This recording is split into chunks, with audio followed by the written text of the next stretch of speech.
CRP fight club എന്ന YouTube ചാനലിലേക്ക് എല്ലാവർക്കും സ്വാഗതം. നമുക്ക് കൊല്ലം ജില്ലയിൽ സ്ഥിതി ചെയ്യുന്ന മൺട്രോത്തുരുത്തിലേക്കൊന്ന് പോകാം. കൊല്ലം ടൗണിൽ നിന്ന് ഏകദേശം ഒരു 25 കിലോമീറ്റർ മാറിയാണ് നമ്മൾ ഈ ഒരു മൺട്രോത്തുരുത്ത് അഥവാ മൺട്രോ ഐലൻഡ് സ്ഥിതി ചെയ്യുന്നത്.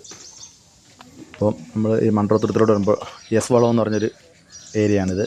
ഈ എസ് വളവിൻ്റെ എവിടെയാണ് വാഹനങ്ങൾ ഒതുക്കാമെങ്കിൽ നമുക്ക് കുറച്ച് നടന്ന് പോയി ഇത് കണ്ട് നമുക്കൊരു ബോട്ടിങ്ങോ അല്ലെങ്കിൽ വള്ളയാത്ര ആഗ്രഹിക്കുന്നവരാണെങ്കിൽ വള്ളത്തിലോ ഒക്കെ ഒന്ന് ആ ഒരു മൺട്രോത്തുരുത്ത് ഏരിയയിലൂടെ കറങ്ങി നമുക്ക് തിരിച്ച് നമുക്ക് ഇവിടെ തന്നെ എത്താൻ പറ്റും. ഈ ഏരിയ വളവിൻ്റെ അടുത്ത് എത്താൻ പറ്റും. കൊല്ലം ജില്ലയിൽ അഷ്ടമുടിക്കായലിനും കല്ലടയാറിനും ഇടയിൽ സ്ഥിതി ചെയ്യുന്ന ഒരു ദ്വീപസമൂഹമാണ് ഈ ഒരു മൺട്രോത്തുരുത്ത്. വണ്ടി ആ എസ് വളവിൻ്റെ അവിടെ ഒതുക്കിയിട്ടിട്ട് നമ്മൾ മുൻപോട്ട് ഇപ്പം ഞങ്ങൾ വന്നത് രാവിലത്തെ ടൈമാണ്.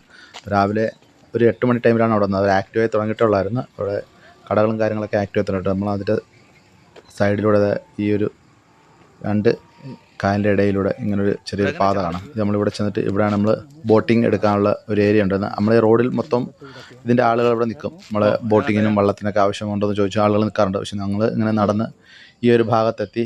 ഇവിടെ അപ്പോൾ ഒരു രായൻ എന്ന് പറയുന്ന ഒരു അണ്ണൻ, ഇതാണ് നമ്മളെ വള്ളക്കാരൻ. പുള്ളിയെ നമ്മളെ മീറ്റ് ചെയ്തു. പുള്ളിയുടെ വള്ളമല്ല, പുള്ളി വർക്ക് ചെയ്യുന്ന, പുള്ളി തുഴയുന്ന വള്ളം, അതിൻ്റെ ഓണർ വേറെയാണ്.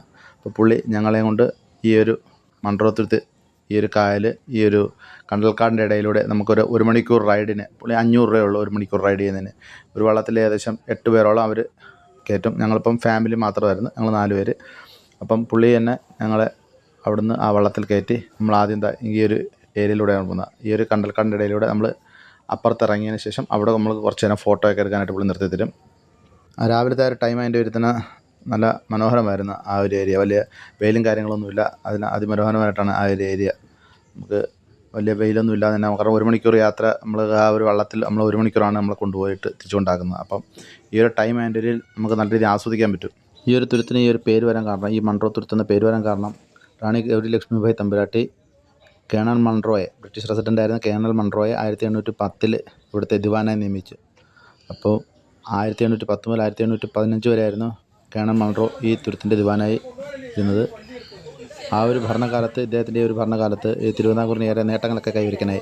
അദ്ദേഹത്തിൻ്റെ ഓർമ്മയ്ക്കായിട്ടാണ് ഈ ഒരു തുരുത്തിന് മൺട്രോ തുരുത്ത് എന്ന പേര് വീണത്. ഈ ഒരു തുരുത്തിൽ തന്നെ അദ്ദേഹം 1875 ഡച്ചുകാർ സ്ഥാപിച്ച ഒരു പള്ളിയും കാണാം. ഇവിടുത്തെ ഏറ്റവും പുരാതനമായ പള്ളികളിലൊന്നാണ് ഡച്ച് പള്ളിയാണ്. ഡച്ച് പള്ളി എന്നാണ് എപ്പോഴും അവിടെ അറിയപ്പെടുന്നത്. ഈ ഒരു മൺട്രോ തുരുത്തിൽ ഒരുപാട് പടങ്ങളുടെ ഷൂട്ടിംഗ് ഒക്കെ നടന്നിട്ടുള്ളൊരു ഏരിയ ആണ്. അപ്പോൾ നമ്മൾ ആ ഒരു സൈഡ് മൊത്തവും നമ്മളെ വള്ളത്തിലൂടെ സഞ്ചരിപ്പിച്ചതിന് ശേഷം നമ്മൾ അപ്പോൾ ഓപ്പോസിറ്റ് സൈഡിൽ പോകണം. അപ്പോൾ ഈ ഒരു ചെറിയ ഒരു ഗ്യാപ്പിലൂടെ നമ്മൾ അപ്പുറത്ത് പോകുന്നത്. അപ്പം നമ്മൾ എങ്ങനെ അതിനകത്ത് പോകുമ്പോൾ നമ്മളെല്ലാം കുനിഞ്ഞുകൂടിയിരുന്നു. അപ്പം നമ്മളെ വള്ളക്കാരൻ, നമ്മളെ രായണ്ണൻ എങ്ങനെ വരുമെന്ന് നോക്കി ഞങ്ങൾ ഇങ്ങനെ തിരിച്ച് നോക്കിയപ്പോൾ പുള്ളി അവിടെ ഇങ്ങനെ നിൽക്കുമായിരുന്നു. അപ്പോൾ അതുകൊണ്ട് ഈ ഒരു ഗ്യാപ്പ് മാത്രമേ ഉള്ളൂ. ആ ഒരു വള്ളം പോകുന്ന കണ്ടാൽ മനസ്സിലാവും. ഈ ഒരു ചെറിയ ഗ്യാപ്പിലൂടെയാണ് നമ്മൾ അപ്പുറത്തുനിന്ന് ഈ ഒരു സൈഡിലോട്ട് വരുന്നത്. ഇതിന് ശേഷം നമ്മൾ ഈ ഓപ്പോസിറ്റ് സൈഡിലുള്ള ഇവിടെ ഈ ഏരിയയിലൂടെയാണ് പിന്നെ പോയത്. അപ്പോൾ നമ്മൾ രാവിലെ തന്നെ പോയതിൻ്റെ ഒരു അവിടെ കക്ക വാരുന്നവരെയൊക്കെ കാണാമായിരുന്നു. അപ്പോൾ ഈ ഒരു രാവിലെ ടൈമിൽ അവിടെ കക്ക വാരലുണ്ട്.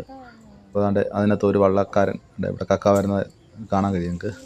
ഇതിനുശേഷം നമുക്ക് ഇതിന് തന്നെ മുമ്പോട്ട് പോകുമ്പം ഈ ദേശാടന പക്ഷികളൊക്കെ കാണാം. പിന്നെ അവിടെ ഒരു ചെമ്മീൻ കെട്ടുണ്ട്. അതിൻ്റെ ആ ഒരു ഭാഗത്ത് ചെമ്മീൻ കെട്ടുണ്ട്. ആ ഒരു ചെമ്മീൻ കെട്ട് കണ്ട് നമ്മൾ മുൻപോട്ട് കൊണ്ട് നമ്മുടെ ദേശാടന പക്ഷികളൊക്കെ അവിടെ ഇരിപ്പുണ്ട്. കൊല്ലം ജില്ലയിലെ ഒരു പ്രധാന വിനോദസഞ്ചാര കേന്ദ്രമാണ് ഇപ്പം മൺട്രോത്തുരുത്ത്. ഒരുപാട് വെളിയിൽ നിന്ന് ഒരുപാട് ആളുകൾ, അത് കണക്ക് തന്നെ നമ്മൾ വേറെ സ്റ്റേറ്റിൽ നിന്നൊക്കെ ഒരുപാട് ആളുകൾ ഞങ്ങൾ ചെന്ന സമയത്ത് തന്നെ അവിടെ ഉണ്ടായിരുന്നു, വിസിറ്റ് ചെയ്യാൻ വരുന്നുണ്ട്. അപ്പം നല്ലൊരു, നമ്മൾ കൊല്ലം ജില്ലയിലുള്ളവർക്ക് തന്നെ മിക്കുള്ളവർക്ക് ഈ ഒരു തുരുത്തിനെ പറ്റി അറിഞ്ഞൂടാ. അറിയാമെങ്കിൽ തന്നെ അവിടെ ആരും പോയിട്ടില്ലെന്നാണ് എൻ്റെ ഒരു അറിവ്. കാരണം അവിടെ ചെന്ന് വെളിയിലുള്ളവരാണ് കൂടുതലും അവിടെ കണ്ടത് ഈ ഒരു ഏരിയ. അപ്പം ഇവിടെ നമുക്ക് ഇറങ്ങി നിൽക്കാം. പുള്ളിയെടുത്ത് ചോദിച്ചപ്പോൾ കുളിക്കാമെന്ന് ചോദിച്ചു. പുള്ളി കുളിക്കാനൊക്കെ പറയും, കുഴപ്പമില്ലെന്ന് പറയും. അപ്പോൾ ഇത് എങ്ങനെയാണ് ഇവിടെ ഇത്രയും, ഇവിടെ ആഴക്കുറവാണ്. അപ്പം നമ്മൾ ജസ്റ്റ് ചോദിച്ചപ്പോൾ ഇവിടുത്തെ വള്ളക്കാർ തന്നെ ഇവിടെ മണ്ണടിച്ച് ഇങ്ങനെ ഈ ഒരു കുറച്ച് ഏരിയയിൽ മണ്ണടിച്ചിട്ടിരിക്കുകയാണ് ഈ വിനോദസഞ്ചാരികൾക്ക് വന്ന് നിൽക്കാൻ. പിന്നെ നല്ലൊരു പൂഴി മണ്ണ് അടിച്ചിട്ടതാണെന്നാണ് പുള്ളിക്കാരൻ പറഞ്ഞത്. അപ്പം നമുക്ക് രാവിലെ പോയിട്ട് ജസ്റ്റ് ഉച്ചയ്ക്ക് തിരിച്ചു വരുന്ന രീതിയിൽ ട്രിപ്പ് പ്ലാൻ ചെയ്ത് പോരാ. കൊല്ലം ജില്ലക്കാർക്കാണെങ്കിലും പത്തനംതിട്ട ജില്ലക്കാർക്കാണെങ്കിലും പോയിട്ട് വരാൻ പറ്റുന്ന ഒരു അടിപൊളി ഒരു ടൂറിസ്റ്റ് സ്ഥലമാണ് ഈ ഒരു മൺട്രോത്തുരുത്ത്.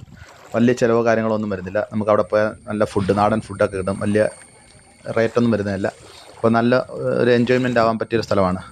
അപ്പോൾ നമ്മൾ രാവിലെ പോയി ഞങ്ങളൊരു 11:30-12 മണിയാകുമ്പം നമ്മൾ തിരിച്ചു വന്ന്, കാരണം അത്ര ഒരു ടൈം നമുക്ക് അവിടെ എൻജോയ് ചെയ്യാൻ പറ്റും.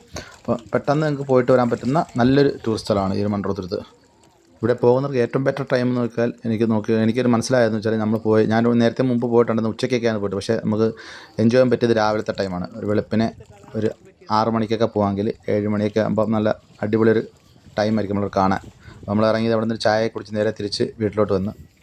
അപ്പോൾ ഈ ഒരു ചെറിയ വീഡിയോ എല്ലാവർക്കും ഇഷ്ടപ്പെട്ടെന്ന് കരുതുന്നു. അടുത്തൊരു വീഡിയോയുമായിട്ട് കാണുന്നവരെ എല്ലാവർക്കും നന്ദി, നമസ്കാരം.